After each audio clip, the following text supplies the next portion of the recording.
నమస్తే మిత్రులారా, నేను మీ శ్రీనివాస్ చౌహాన్ అడ్వకేట్.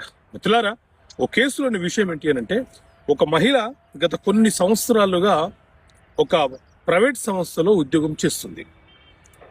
అయితే ఎప్పుడైతే తను మెటర్నిటీ లీవ్ కావాలని అప్లికేషన్ పెట్టిందో ఆమెకు ఇంటిమేషన్ చెయ్యకుండానే సంస్థ వాళ్ళు ఆమెను తొలగించినారు. సో సేవలు పొందినటువంటి సంస్థ ఒక మహిళ మెటర్నిటీ లీవ్ కోరగానే తొలగించే హక్కును కలిగి ఉంటారా?